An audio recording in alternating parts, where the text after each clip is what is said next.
What's up, everybody, man? Welcome to episode number 9 of Hustlenomics podcast, man. Here we go. It's been a minute, but we back, man, and we got a special guest. Absolutely, and we're excited to be here today with Ben. Ben Dill, man. How you feel? Good, man. Excited to be here. Podcast, man. Yeah, grateful we got it coordinated, and thanks for having me stop by. Oh yeah, definitely, man. We got one of Houston's finest real estate agents. Man, this man is all over the city. Literally north, south, east, west, wherever you want a property, he know how to find one. He know how to source it. He know how to get underneath contract. And if you're selling a property, oh, that's easy. That's a piece of cake, man. So, how many houses? Let's get right into it, man. How many houses have you sold this year? Let's see. This year, I just cracked 30. 30 homes. Yeah. And we're month 10, just rolling into 10. Yep. So a couple closings this last week, and yeah, it's been my best year yet. So I'm super excited. Congrats, man. How long have you been at it? So I've been in real estate for the last 7 years, and then I got licensed 2.5 years ago. Mm-hmm. So yeah, it's been a great journey. Primarily on the investing side. Now I've been more so on the retail side, but my core of my business is working with investors. Yeah. What brokerage do you work for, man? So I'm with eXp. Okay. Mm-hmm. Yep. So yeah, I've been with eXp. I did work with when I got started. I worked with a local investor in town. He had his own name brokerage, just a small shop, and just worked with him, helped him buy and sell properties in and out of his portfolio. Sold flips for him.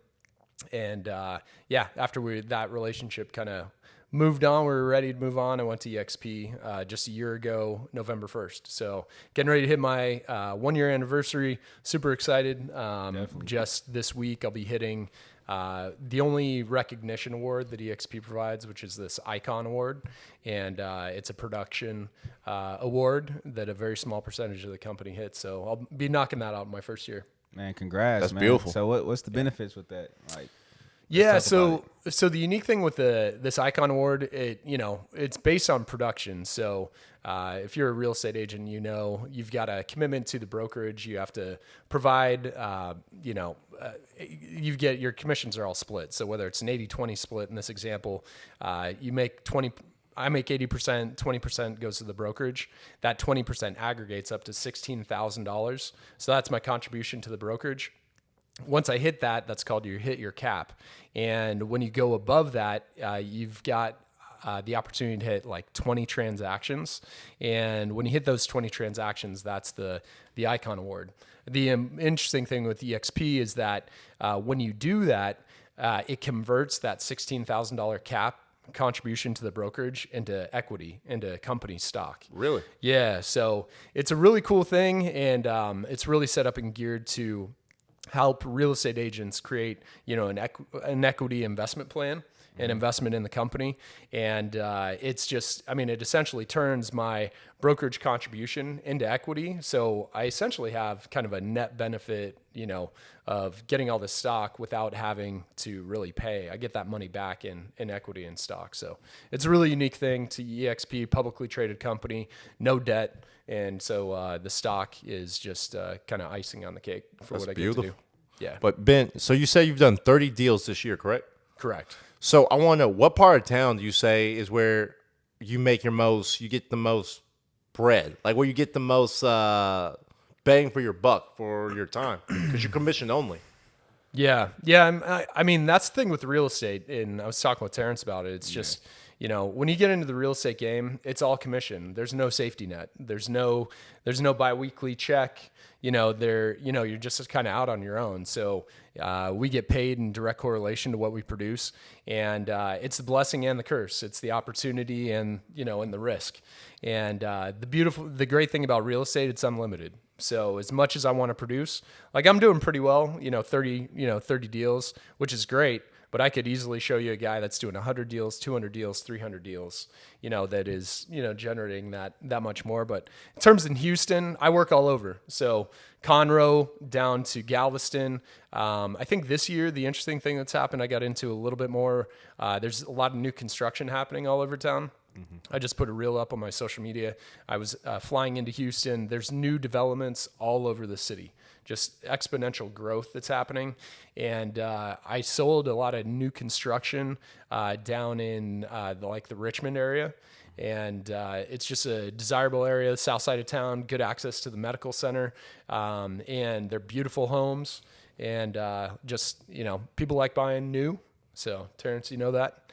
And but, the thing with new construction, they also provide bonuses and incentives and stuff like that. So if I look at kind of my top performing deals, it was probably one of those that was at a new construction site because they had laid in some additional incentives on top of that. Let's get into it though. So more deeply, do you like investors or do you like new homeowners? And you don't have to pick. What's the different strategies and the pros and cons behind selling to both? Yeah, it's a great question. So the foundation of my business is with investors. So that's my background, has been in investing. So before I got licensed, even into my first year, even what I do now, I've got a handful of investors that I get to work with, and I help curate deals for them. I help build portfolios, sell their flips.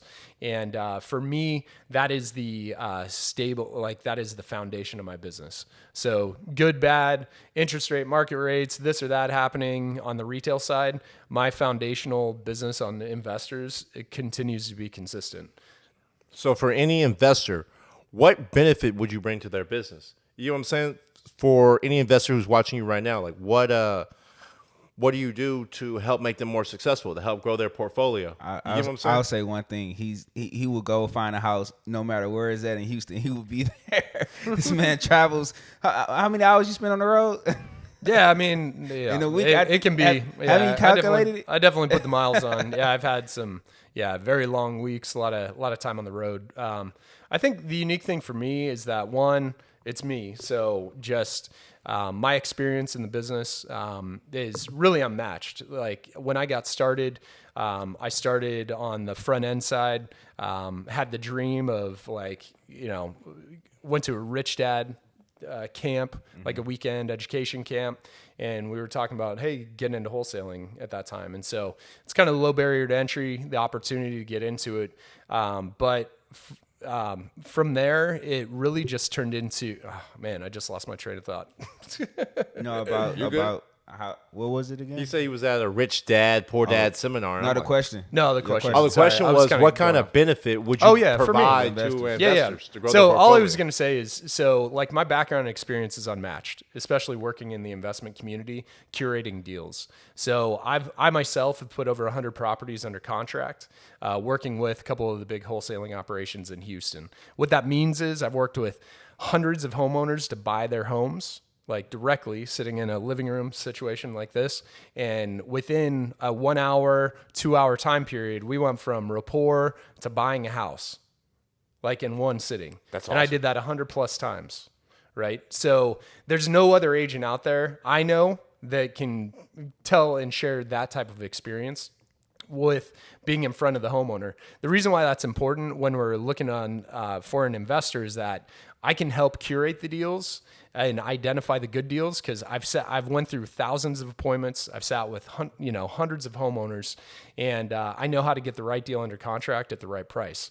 So when we're out there and we see on the market with all the investor community, when I'm curating deals, I'm trying to find the best deal for the investors based on what I do. So I'm able to filter a lot of stuff out, because you guys know, if you're in the investing community, looking to get into it, it can get super overwhelming. There's thousands of wholesalers out there sending all kinds of deals, and a lot of people can get lost in that noise. So my goal is to help filter down the noise, curate the deals that is going to be worth your time. I really specialize in working with people that have money, they just don't have the time. They want to invest in real estate, but they don't have the time to do it.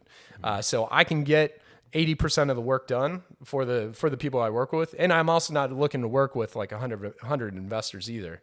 I'm looking for 5 or 10 that are committed. We're on the same wavelength, that they're looking to, add a property, 2 properties a month, a quarter, annual growth that we can help build together. Cause at the end of the day, real estate's all about the relationship. So for me, that's the biggest thing. I mean, I love the retail side of the game, but on the retail side, the numbers are, a person will buy or sell a house, maybe 2 or 3 times in their life. You know, every 5 to 7 years, somebody might buy or sell. So those relationships are super important. But for me, having the investor relationships, those are the people that are doing multiple transactions on a given year, and that's why it's super important for me to work with investors on that, to leverage my experience to help people get into it and grow. So definitely, yeah. I feel like you give us a unique perspective because you're the first realtor we had on here. But a lot of realtors, they don't do flips. They don't do an investor side. They just more or less sell kind of ready to go homes. So your perspective is interesting because people need your services. A lot of people that want to get into investing. But again, where would you recommend someone? Like, should they contact you? Should they find someone that is aligned with your goals? How would you advise someone that's trying to get into the world of real estate and filter out some of the noise and find someone like you to help them source some deals? Yeah. So, one, I'm available to help anyone. Like, I mean, you can track me down on Instagram. So Benjamin Deal on Instagram. That's probably where I spend most of my time. So you can reach out there. And you know, the brokerage that I work with, in the team that I'm a part of, we're invested agents. And so we're all investor agents, and we work with investors, our investors. The two guys that I work with, Chris Bounds and Brant Phillips, they're here local in the Houston area. They've flipped hundreds of houses. They've done everything A to Z in the world of real estate investing, from the wholesaling to now Chris is fundraising. He's got a multifamily fund that he's fundraising for. Brant is on to land development, mobile home parks, you know, replatting properties and stuff like that. So I've got access and really unique kind of community that I'm a part of that we can tap into. And EXP is a global operation as well. So I can, you know, we're the largest growing brokerage in the world, largest brokerage in the world. And we've got an incredible network that I can help refer you to someone that's in your local market. Just say, hey, we've got somebody that's in Detroit, somebody that's in, you know, Columbia or wherever. And we literally have the ability through our network to seek out. I can get you aligned with an investor agent. So on a side note, if I wanted to buy a house in Colombia, Medellin, you have contacts there? Just We do. Yeah. That's insane. one of the, yeah. Yeah. EXP Lasicek is in like 22 countries around the world. So yeah, South America, South Africa, around Europe. So, but yeah. But what I'm thinking is, I think what you're doing makes a lot of practical sense because you're working with investors primarily.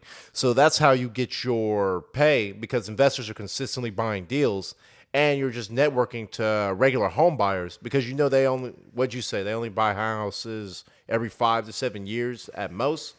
So that's just a side income. But I think that makes a lot of sense. Yeah.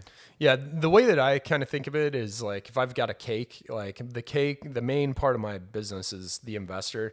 And a lot of times my retail, even though my retail business is growing, I'm building a team. That was kind of the icing, because, you know, the investors that I work with, if we're doing some transactional volume, you know, there's an equity in terms of how, you know, we work together on a revenue basis. And, you know, I definitely want to take care of the investors I work with. So, yeah, it's just, I like having the mix of both. Yeah, definitely. That makes a lot of practical sense. Let's get more into like finding those deals, man, for your investors. I'm pretty sure you work with some advanced people and hopefully not so skilled people. What would you say is that totem pole in finding deals, and, you know, how does it look for an investor that's trying to get into buying properties and stuff? Yeah, and great question. So the best deals are the deals you find yourself. Right. So you told me that. That is, I mean, at the end of the day, that is the best deal, especially if you want to get into flips. Like, you almost have to find your own deal, because I know from, you know, all the work I did working with these wholesaling companies, we knew exactly the number that we could push the wholesaling fee to for essentially an investment buyer that's primarily on the rental side. They're looking to build their portfolio. So we knew how much we could create the margin on the assignment fee for that. And I didn't get on the disposition side, but we'd have a pretty good idea of what we'd be able to turn a property for. In that window, you know, there's value to wholesalers in the business that they do, because all the value's in the deal. So if you can find the deal yourself, that's the best place to go. There's some things that I do day in, day out that I'm always kind of churning to find that deal myself, and those come up. But there's a lot of value with wholesaling. Like, don't get me wrong. I came from that community. Without the deal, there's nothing. What kind of marketing do you do to find deals? Do you put out flyers? Does your company do billboards? What do y'all do?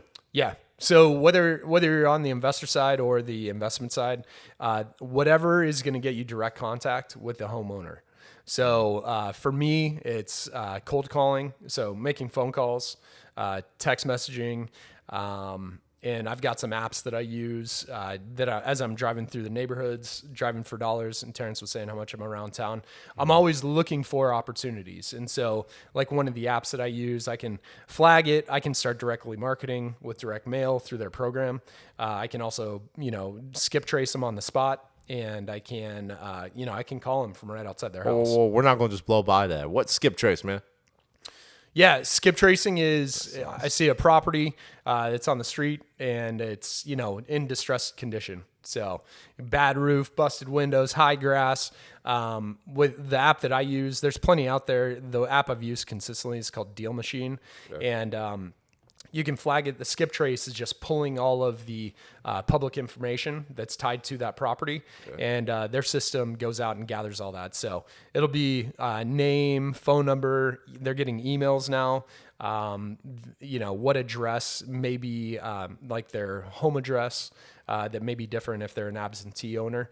So it's just the information record that's tied to that property. So skip trace is kind of the term that they use to find that. How effective is it? Now this is for our wholesalers that watch it. How effective is I guess getting. It's an art of itself. Like you yourself have to. You selling to buy someone's property is how I view it. And so like I guess one is making sure you got the right context to contact people, but then the other part is like knowing how to break down a seller or a buyer, a seller, I guess, in a sense. Mm-hmm. So like I guess how do you measure like your success rate with that? I know you have years of experience, but if you was to kind of think back upon it, what would you say is some key takeaways that you can measure up and say is good or bad with the strategies that you have now? Yeah. So like I said, I think a lot of people spend a lot of time in real estate getting systems set up, doing this, doing that, getting equipped, getting trained up. Even with the team that I've got, if we're not talking to homeowners, we're really not doing the business. So if I'm not speaking with homeowners every day, if I'm not sitting in someone's house every day, there's no way to get a deal done. So the information in terms of like skip tracing, it could be 50-50, it could be 30-70, like it could be great, it could be not, but with a given skip trace on a property, there could be 5 phone numbers that are tied to that thing. And one could work or none of them could work. It's just part of, if it was easy, everybody would do it. But the more work you have to do on a given property, that means there's more opportunity in that deal. So the biggest deals are the ones that are going to have the kind of biggest challenges or the hardest to get in touch with. So those are always the ones that they take the most work up front, the endurance, the perseverance, all of that to get into it. And the follow-ups, because you got to hit somebody 7, 8, 9, 12 times, before you can get in there. And so that's just marketing in general. But to have the opportunity to get in someone's house, to sit down with them, that's a whole another art of it. But going through the original, just that process to get started, getting the leads identified, getting them qualified, and then getting the appointment set, super important. Definitely. That's interesting. I guess the other phase that I think about it after you get in contact with an owner, you got to quantify what is a deal for you. You got any thoughts behind that? How you evaluate like a property that someone may have? So a couple ways. So one, if I've got a lead that I set an appointment with, it's like a investor type deal. We always want to get a good idea and do all the research on the front end. So there's a lot of information that we can gather about the property, whether it's through the tax district, like a realist, like a tax record from the MLS, to understand like, hey, this is what the potential, the ARV on the property is, the retail value of the property, because I won't know what the condition of the house is until I walk into it. And the other thing, the one thing I think a lot of people miss out on with the tax records is, especially here in Houston with the county and the records we're able to pull, it'll show the mortgage history on a property. It'll show the sales history, but it'll also show the mortgage transaction. And you're able to get I'm able to get a good idea of how much equity they've got in the property, but also how much they owe on it. So people, most times when they're selling a house, they've got an idea of, hey, I want to make 25, 50, 100 grand selling this house. So if they owe 100, I've got a kind of a ball. You can feel out what they want to sell it for, especially once you get an idea of the condition and start working with them on, what you could actually do when you sit down with them. That's smart. Like, you got all your ducks in a row before you go in. You know how much equity they have in their property, and you're saying you wholesale as well.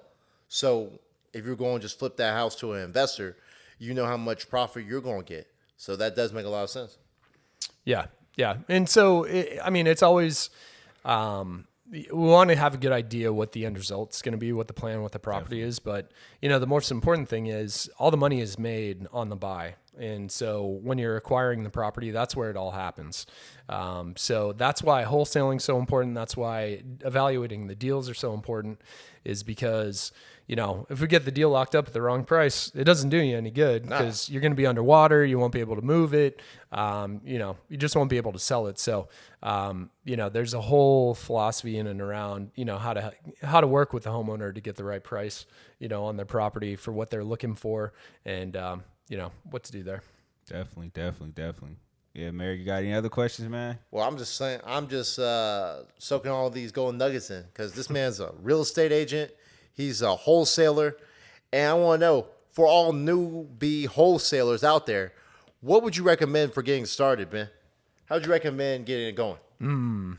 That is a great question. So, for anybody looking to get into real estate, because that's why my wife and I got started, and is because wholesaling is really kind of the entry level, and because it's all about work. So how much work you're able to put in, either time or money or both. And so for somebody new, for me, we started with very little resources, and it was just about the hustle.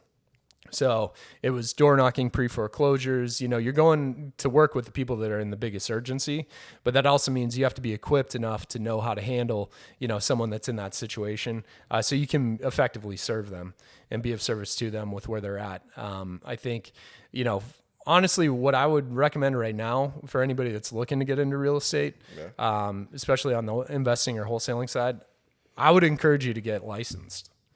And really, because we hear a lot of, I watch a whole bunch of interviews, and they're saying, no, don't worry about getting licensed. You can do it without. So why do you recommend getting licensed? Yeah, it's been interesting. So I think getting licensed, like if I look at my career over the last year, like my business is quadrupled, right? And it's because I am licensed. The question I have with wholesalers and, my friends in the community, they're like, I can't get licensed. Well, I'm like, well, what are you doing that you're really that out of integrity? What are you hiding? Like, what is the thing that you're not willing to be accountable for? Because if you're doing something shady, well, then that's not how I ran my business. That's not how I operate.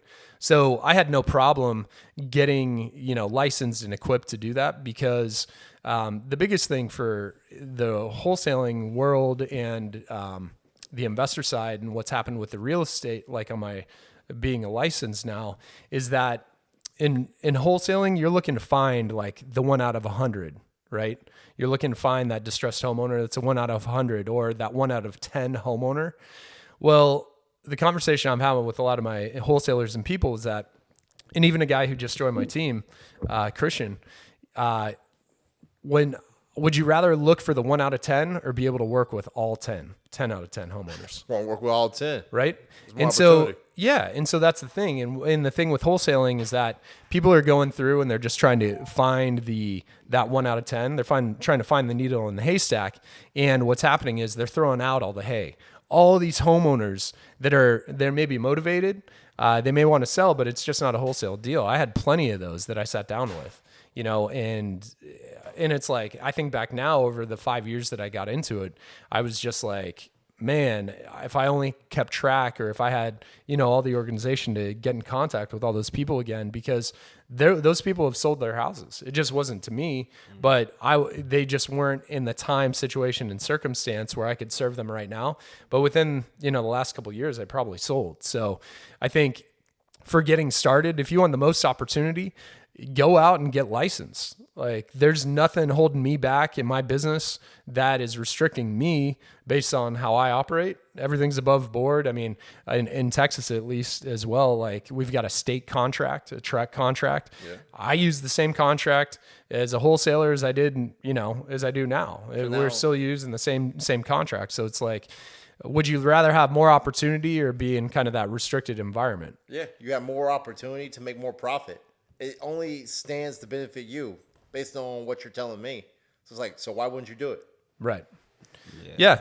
And so I just think, if people are ready and looking to get started in real estate, there's so many resources that are available to you. And I think that's the big thing with the team that I'm on. It's like a free mastermind. Like, you get like some of the guys that I work with, Brandon, Chris, and Connor Steinbrook, like, these guys have run coaching programs that are similar to a lot that you guys see out in the marketplace. 10, 20, 30, 40, $15,000, mentoring type programs. Well, I get all that for free just by being a licensed agent on their team. Right. And so they open up their resources, their time, energy, because we're all invested in each other's success. And so, that's what's unique about our team, our invested agents team, that we have the community to do that. And I just think there's nothing but upside getting licensed. You get access to the information. You do have the financial legal protection. Like, there's a lot of good things that come from it. Access to the MLS, all this stuff. You can just do it yourself. And like I said, my buddy Christian, he just got his license a couple weeks ago. He's already had 3 listings just going off of his old leads. That's incredible. He was a wholesaler before, previously? Yeah. Cool. So all he did, he just went back and retouched some people that he knew, and they're like, I can do this now. I can put it up on the market. We can market it effectively to the mass. So, no, that's definitely that's cool. I guess another question I always think about is it's a million ways to like skin a cat, essentially, or to like get a deal or see a deal or evaluate a deal. You got any thoughts or perspectives about that? On the deal analysis side? Yeah. Yeah, I mean, I guess the more iterations you get, the more you can see, hey, maybe you can do this, maybe you can do that, maybe, Yeah. I mean, it definitely is a factor of like getting your reps and going through and understanding what parts of town. I think you just have to know the framework that you can operate within, what you're equipped to buy. So your financing, your lenders, all that stuff is super important. So you don't want to be chasing a deal that you're not qualified for. Makes sense. Right? That you don't have the resources for. So there's that. But I think the most important thing, too, with evaluating the deal is like where it is. I think a lot of people forget about, the path of progress, where the expansion, all of those things are going on, where the big investments are being made. And, especially here in Houston, man, like if you see what's been, anything that's going on in this area, 2nd Ward, 5th Ward, with the, all the development that's happened over there with the East End project. Like, you look at a guy like 𝐦𝐨, who, he was in there 5 years ago, with his, with his program. And, it's amazing and it's exciting to see because it's all about timing. Yeah, so if you're in the right place at the right time, you understand what's happening and path of progress, where the opportunity and the investment is and what you're equipped to do. I think those are the 2 most important things to get into, just so you've got an idea. Because I know just from a location basis, I mean, I've worked with one investor. She lived in like Sugar Land on the southwest side of town, and she started buying all her properties on the northeast side of town. So I'm like, does that really make much sense to, be able to, like, if something happens, she's got to commute an hour plus across town. But was she just getting killer? Maybe she was getting killer deals, right? Yeah, I mean, she definitely liked that area, and so I was helping her acquire deals in that area. But that's just something to be cognizant of too. It's like, there could be areas that are closer to what you want to achieve and what you want to get into. But yeah, I think the location, getting equipped, having the right financial partners in place, and then the right part of town. Yeah, no, that's good. Right part of town I guess, it could be hard, but pretty much just watch the news of what's going on. Or what's your strategy for finding the right part of town? No, that's why the getting out and meeting people is the most important part. Like, I love networking. I love going out to the events, and that's how I got started. Like, that's how I got my first, when I got fired from my corporate job that brought me to Houston. If I wasn't out actively networking in the real estate community, I would not have had the relationship that would have opened the door for me to go work with this wholesaling operation that I plugged into. So it is about the people. It's about getting out, hearing what's going on, and just seeing where people are investing. There's a lot of discernment that goes into those events, because 90% of the people that are at the real estate investing events, really, I think probably anywhere, it's probably the same. Like, probably only 10% are actually doing it. Yeah. So you got to work the crowd to find the people that are actually doing it. And then what I've found is that number gets smaller and smaller. It doesn't go to a percentage to like 1 or 2%. There's like 10 people like that you'll find in any given room that are actually doing something. And honestly, a lot of times it's sometimes the people that you least expect it, that are kind of the biggest players in the room. I believe you. Oh, I absolutely believe you. But speaking of the right part of town, Terrence would know about buying in the right part of town. He owns property in 3rd Ward, so man, this is a great appreciating area. Mm-hmm. Yeah. And I double checked with Ben, so he definitely gave me the green light. Oh yeah. No, I mean, I think, and that's why it's exciting with what's going on in Houston and whatever city you may be in. You just want to really evaluate and see where the growth is happening. So people are still, we've gone through a big urban expansion, which Houston is still going through. There's this big urban sprawl that's happening. Yeah.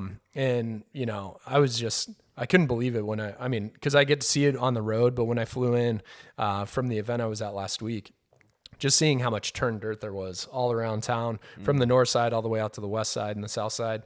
There's just so much growth that's happening in Houston. But just know, as far as we go out, there's still people that are going to come back into the city. So that's why you're seeing these like hubs that are coming up.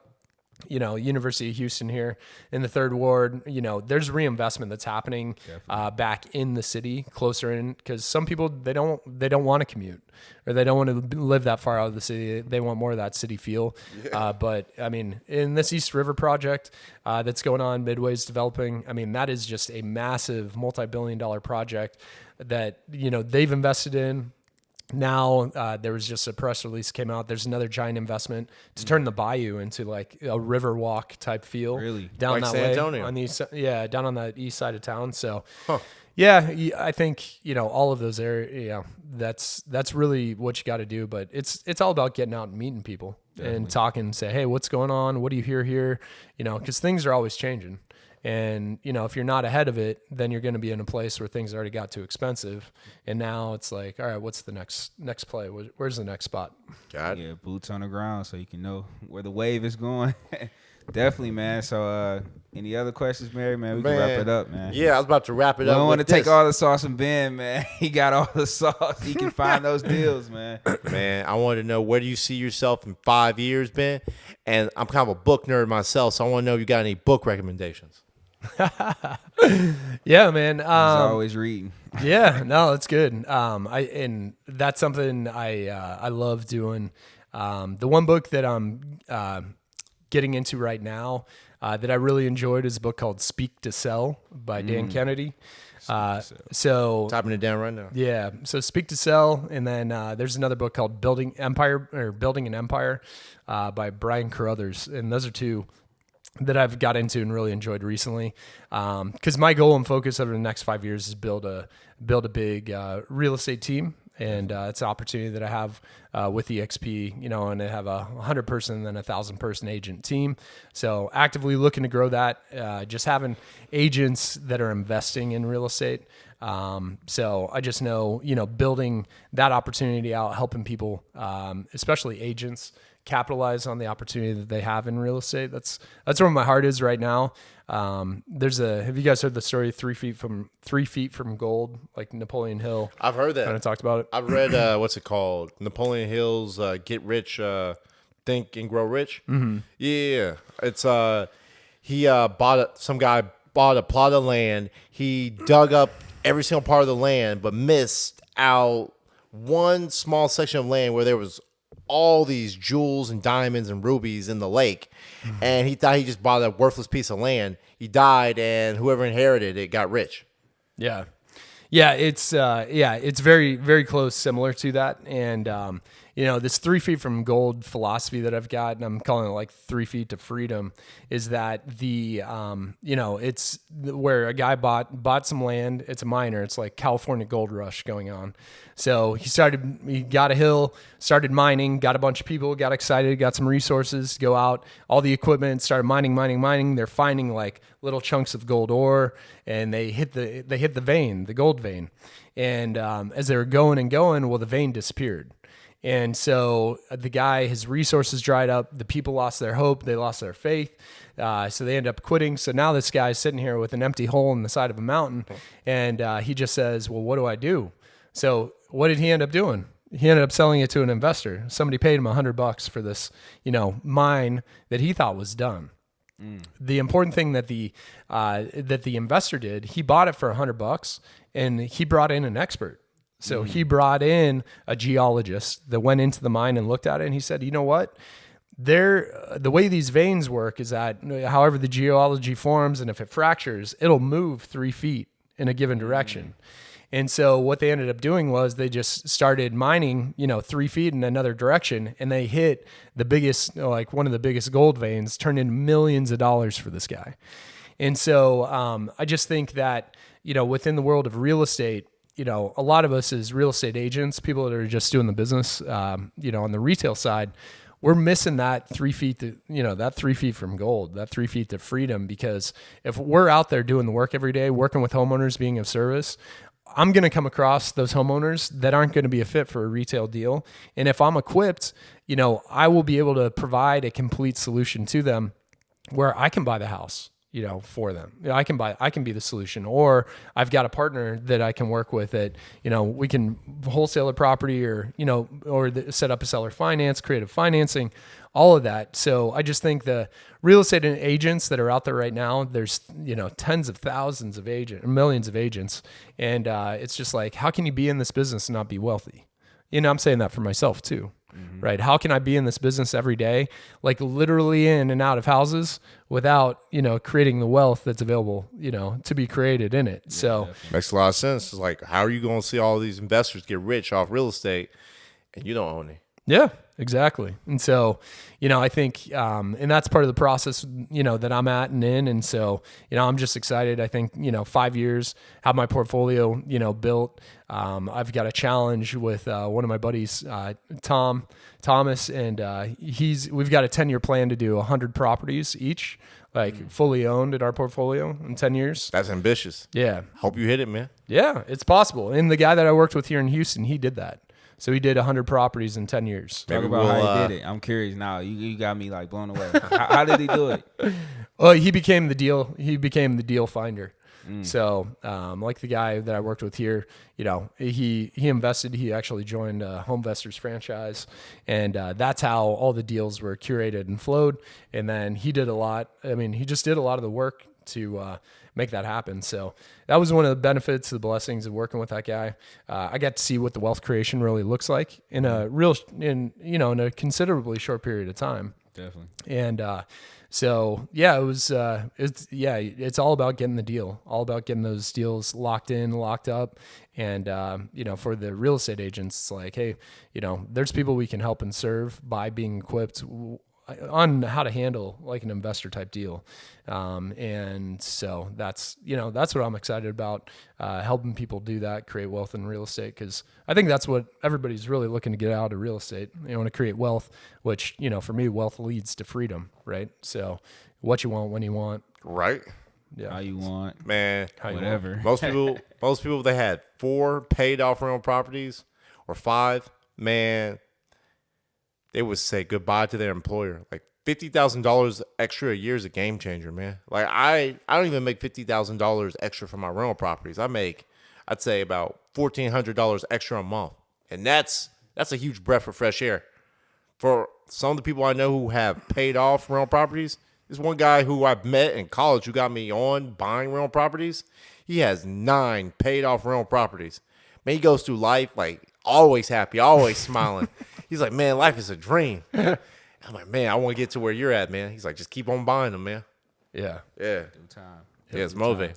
Man, where can they find you at again, man? I want to make sure people can connect with you. So shout out any handles or Yeah, spaces yeah. that Just you- on Instagram is my main spot. At Benjamin Deal, BenjaminDeal is my last name. I'm on Facebook as well, but LinkedIn. But Instagram is the main spot. You can track me down. Beautiful, And you beautiful. can follow him, and next thing you know, you're gonna just be watching his stories. Oh my God, he's there, he's there. This is what it looks like, but he definitely motivates me. So it's good to see you. You're always learning. You know, he always got mentors, sharing his mentors, always showing his deals, and it's just a good person to connect with on social media if you want to be in real estate. So And his brokerage I would is say I appreciate it too. as brokerage is what, EXP? Yeah, EXP Realty. Right Yep. on, right on. Definitely. Yeah. And I think the one last thing, the most important thing with real estate, it's a business we learn by doing.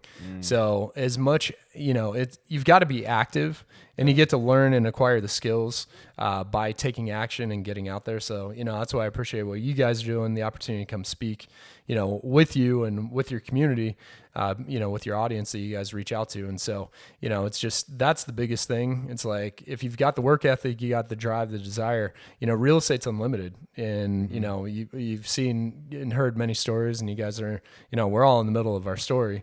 And there's just so much that's possible, in the world of real estate that you can really get into and really make your dreams happen, break financial chains.